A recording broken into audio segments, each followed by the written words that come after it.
dear aspirants, welcome back to Decoding Current Affairs channel. I hope you all are doing well and must be preparing for the upcoming exams. Now we will start the current affair of 18th and 19th April 2026. Question is, where was the first edition of Naval Commanders Conference 2026 held? नौसैनिक commander सम्मेलन 2026 का पहला संस्करण किस शहर में आयोजित किया गया था? Options are Mumbai, New Delhi, Kochi या Visakhapatnam. Our right answer is option B is the correct answer. ये न्यू दिल्ली में आयोजित हुआ. कब से कब तक? तो 14 से 17 अप्रैल 2026 के बीच में. और न्यू दिल्ली में भी कहाँ? तो नौसेना भवन में इसका आयोजन हुआ. नौसेना भवन में.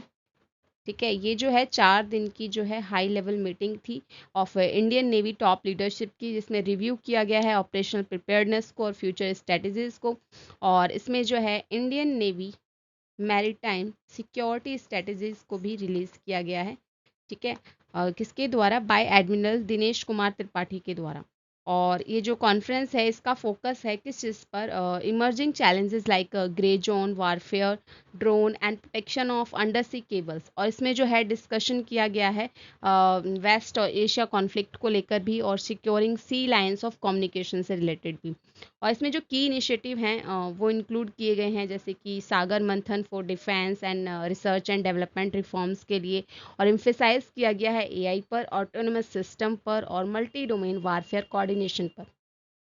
Next question number second, which program under India AI mission selected 10 Indian startup in its second cohort for global expansion? India AI mission के अंतर्गत किस कार्यक्रम ने जो है अपने दूसरे चरण में 10 भारतीय स्टार्टअप्स का चयन किया है? Options are digital India innovation programme, India AI startup global acceleration, startup India seed fund scheme या national AI research initiative. Our right answer is option B is the correct answer, that is India AI startup global acceleration. ये programme है और इसका जो मुख्य उद्देश्य है वो भारतीय एआई स्टार्टअप्स को वैश्विक स्तर पर बढ़ावा देना है. और इसमें कौन कौन से सेक्टर इंक्लूड हैं, जैसे health care, fintech, agriculture, climate tech जैसे क्षेत्र जो हैं वो इससे जुड़े हुए हैं. और इसे इम्प्लीमेंट किया जाता है इस प्रोग्राम को किसके द्वारा? इम्प्लीमेंटेड बाय मिति के द्वारा. ठीक है, फ्रांस के स्टेशन एफ और HEC पेरिस के सहयोग से इसे संचालित किया जाता है. और ये जो है प्रोवाइड करता है एक्सपर्टीज़ की mentorship, international exposure and access to venture capital network को. और इसमें जो है 10,372 करोड़ रुपीस का जो है इंडिया एआई जो मिशन है उसके तहत यह पहल जो है भारत को एआई क्षेत्र में वैश्विक नेतृत्व दिलाने का प्रयास है. Question number third, in Indian parliamentary procedure what does the adjournment sine die signify? भारतीय संसदीय प्रक्रिया में एडजर्नमेंट साइन डाई का क्या अर्थ है?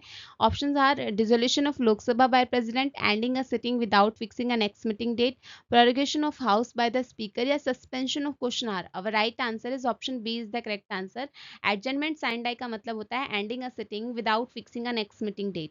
और ये जो डिसीजन है किसके द्वारा लिया जाता है? ये डिसीजन लिया जाता है या तो लोकसभा के स्पीकर के द्वारा, स्पीकर ऑफ लोकसभा, या फिर chairman of Rajya Sabha, chairman of Rajya Sabha के द्वारा. ठीक है, और इसमें जो है सिटिंग का एंड होता है, पूरे सेशन का एंड नहीं होता है.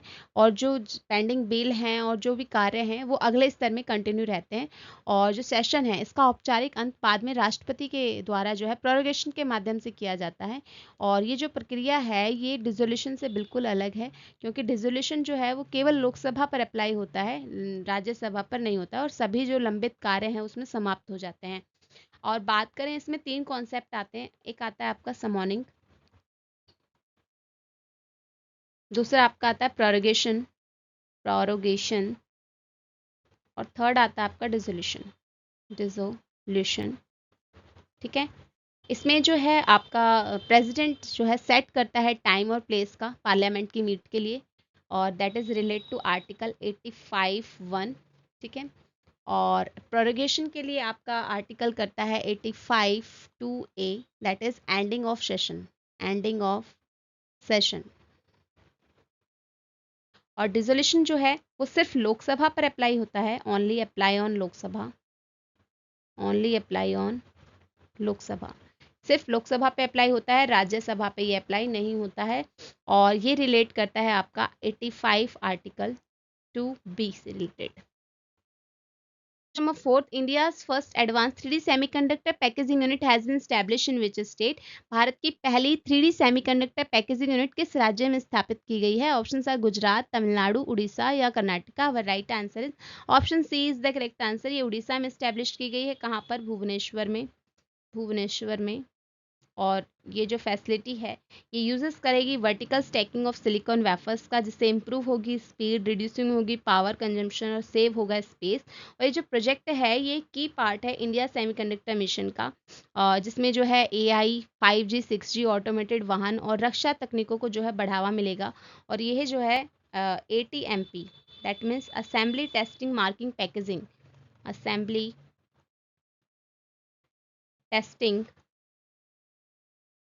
मार्किंग और पैकेजिंग जैसे जो क्षेत्र हैं उसमें भारत की क्षमता को बढ़ाएगा। और ये जो है सपोर्ट करेगा चाइना प्लस वन स्ट्रेटेजी को, चाइना प्लस वन स्ट्रेटेजी को। और ये जो है हाईटेक जॉब क्रिएट करेगा in this region. Fifth, which country has resumed import of broken rice from India after earlier rejecting the shipment of due to GMO concerns? किस देश ने जो है GMO विवाद के बाद भारत से टूटा हुआ चावल आयात फिर से शुरू किया है? Options are Vietnam, China, Thailand या Bangladesh. Our right answer is option B is the correct answer. ऐसा चाइना ने किया है। और इससे पहले जो है GMO यानी कि जेनेटिकली मॉडिफाइड ऑर्गेनिज्म विवाद के कारण इस पे आयात पर रोक लगा दी गई थी। और भारतीय चावल की जो कीमत है वो लगभग 300 से $310 पर टन है। और अगर जो कि वैश्विक बाजारों की तुलना में अगर हम देखें तो सबसे सस्ती है। और थाईलैंड और वियतनाम की जो आपूर्ति कमी के कारण जो है इंडिया की डिमांड बढ़ी है। और भारत ने क्लैरिफाई किया है कि खाद्य फसलों में जो है GMO की अनुमति नहीं है, केवल BT कपास को छोड़कर। 2022 में लगाए गए जो निर्यात प्रतिबंध हैं वो 2025 में इनको हटा दिया गया था, जिससे फिर से व्यापार थोड़ा बढ़ा है। Number 6, which country recently joined the US-led Tech Silica initiative for strengthening semiconductor supply chains? हाल ही में किस देश ने जो है अमेरिकी नेतृत्व वाली पैक सिलिका इनिशिएटिव में शामिल होकर जो है सेमीकंडक्टर आपूर्ति श्रृंखला को मजबूत किया है? Options are Vietnam, Philippines, Indonesia या Malaysia. Our right answer is option B is the correct answer. ऐसा फिलीपींस ने किया है और ये जो है 13th मेंबर बना है इस इनिशिएटिव का, 13th मेंबर बना है। और इसमें जो है फिलीपींस के अंदर लुजोन एक जगह है, वहाँ पे न्यू क्लॉक सिटी में, एक न्यू क्लॉक सिटी के अंदर जो है 4000 एकड़ में, 4000 एकड़ में एक इंडस्ट्रियल हब बनाया जाएगा। ठीक है, और जिसे गोल्डन नोड के नाम से जाना जाएगा। और अगर हम बात करें फिलीपींस की, तो फिलीपींस के पास जो है निकेल, कोबाल्ट और कॉपर जैसे जो इसेंशियल खनिज हैं जो कि चिप प्रोडक्शन में हेल्प करते हैं वो हैं। और इसमें इस इनिशिएटिव के अंदर Bharat, Japan, south Korea, UK जैसे देश जो हैं इसमें शामिल हैं। और ये जो पहल है ये चीन पर निर्भरता कम करने की रणनीति का एक हिस्सा है। Question number 7, Punjab government partner with which institution to develop an AI based real time crime tracking system? Punjab सरकार ने रियल टाइम अपराध ट्रैकिंग के लिए AI आधारित प्रणाली विकसित करने हेतु किस संस्थान के साथ समझौता किया है?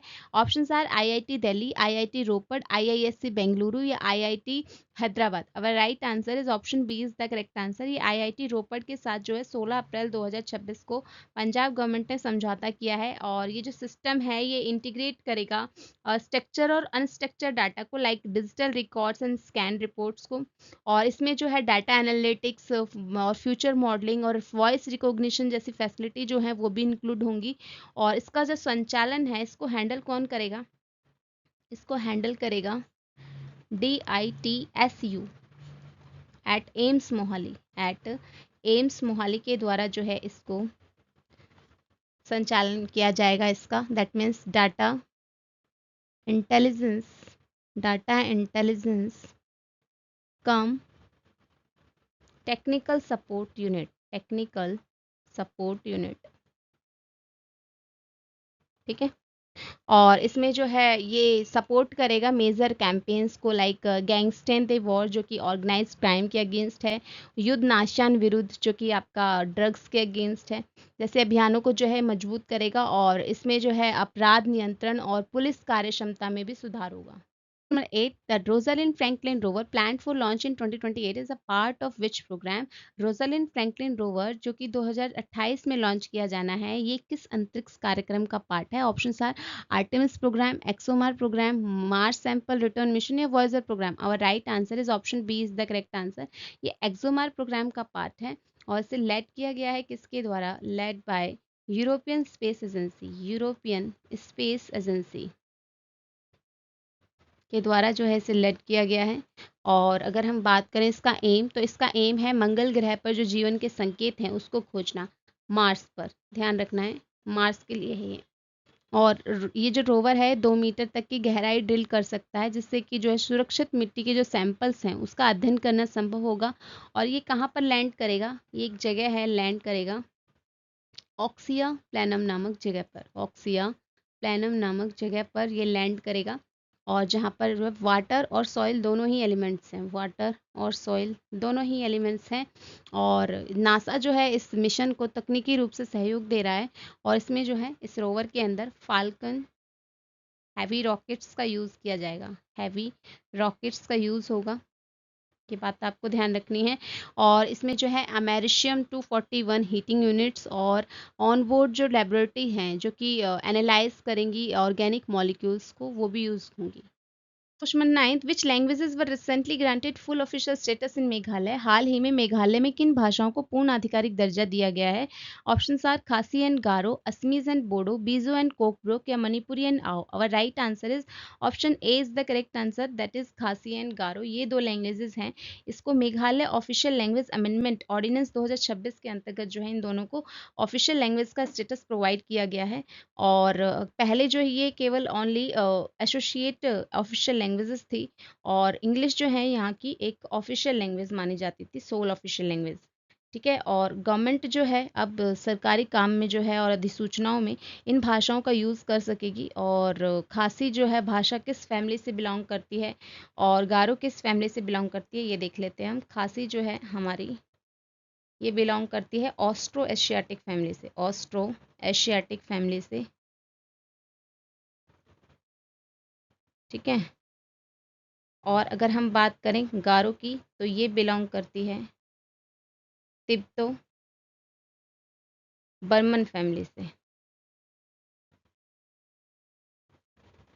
ठीक है। और ये जो निर्णय है इन भाषाओं को संविधान की 8वीं अनुसूची में शामिल करने की दिशा में महत्वपूर्ण कदम है और इससे जो है प्रशासनिक पहुंच और सांस्कृतिक पहचान को भी मजबूती मिलेगी। 10th, which scheme promotes the use of Indian languages in technical education? तकनीकी शिक्षा में भारतीय भाषाओं को बढ़ावा देने के लिए कौन सी योजना शुरू की गई है? Option are PM Shri scheme, AICTE Vaani scheme, Swayam scheme या Samagra Shiksha. Our right answer is option B is the correct answer, that is AICTE Vaani scheme जो है ये शुरुआत की गई है इसकी। और ये जो है प्रमोट करती है टेक्निकल एजुकेशन को इन इंडियन लैंग्वेजेस में और रिड्यूस करती है लैंग्वेज बैरियर को। और ये कितना ग्रांट प्रोवाइड करती है? ये प्रोवाइड करती है 2 लाख रुपए तक का, 2 लाख रुपए तक का ग्रांट प्रोवाइड करती है पर प्रोग्राम, पर प्रोग्राम। और इसमें कितने प्रोग्राम रन किए जाते हैं एनुअली? एनुअली इसमें रन किए जाते हैं 100 प्रोग्राम, 100 प्रोग्राम। ठीक है। कितनी लैंग्वेजेस में? 12 रीजनल लैंग्वेजेस में, 12 रीजनल लैंग्वेजेस में रन किए जाते हैं। और ये जो योजना है ये एनईपी 2020 के अनुरूप है और इसमें जो इंजीनियरिंग, मैनेजमेंट और फार्मेसी क्षेत्रों को ये कवर करती है। और इससे जो है स्थानीय भाषाओं के शोध को भी बढ़ावा मिलता है। Question number 11, which country has announce plan to deploy nuclear reactor in space and on the moon by 2030? किस देश ने 2030 तक अंतरिक्ष और चंद्रमा पर जो है परमाणु रिएक्टर स्थापित करने की घोषणा की है? Option are China, Russia, US या Japan. Our right answer is option C is the correct answer, that is US. US ने जो है स्पेस में 2028 तक और मून पर जो है 2030 तक जो है परमाणु रिएक्टर स्थापित करने की योजना बनाई है। ये जो योजना है ये किसके तहत आती है? Under national initiative, national initiative for American, American space nuclear power के अंडर, स्पेस न्यूक्लियर पावर के अंडर ये आती है। ठीक है। और प्रारंभिक रिएक्टर जो है पहले 20 किलोवाट तक जो है एनर्जी को प्रोड्यूस करेगा और बाद में इसे स्केलेबल करके कितना बढ़ाया जाएगा, 100 किलोवाट तक बढ़ाया जाएगा। और इसमें जो है चंद्रमा पर 14 दिन की जो लंबी रात है उसके कारण परमाणु ऊर्जा इसमें आवश्यक होती है। ये जो पहल है ये आर्टेमिस मिशन और भविष्य के मंगल अभियानों के लिए महत्वपूर्ण है और इसका एम है counter China Russia plan for lunar base by 2035। Question number 12, which country signed a $7 billion deal with Australia to supply advance stealth warship? किस देश ने ऑस्ट्रेलिया के साथ $7 अरब का समझौता करके उन्नत स्टेल्थ वारशिप की आपूर्ति की है? Options are US, Japan, Germany या France. Our right answer is option B is the correct answer, that is Japan.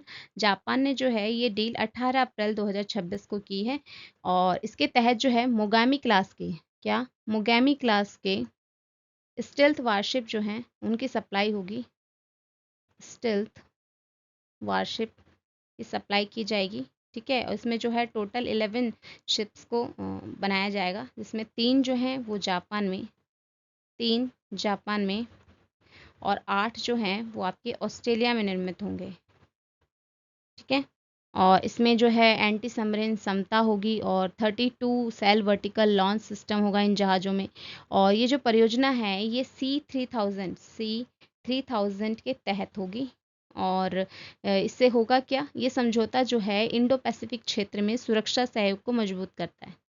आज के आपके वन लाइनर रिकैप इंग्लिश और हिंदी दोनों ही लैंग्वेजेस में आपको प्रोवाइड किए गए हैं। अगर आप इससे रिलेटेड पीडीएफ लेना चाहते हैं तो आप टेलीग्राम से डाउनलोड कर सकते हैं। टेलीग्राम का लिंक आपको डिस्क्रिप्शन बॉक्स में गिवन है। इसी तरीके की एग्जाम ओरिएंटेड करंट अफेयर्स के लिए चैनल को like, share, subscribe and comment भी करें। Thank you so much for watching this video.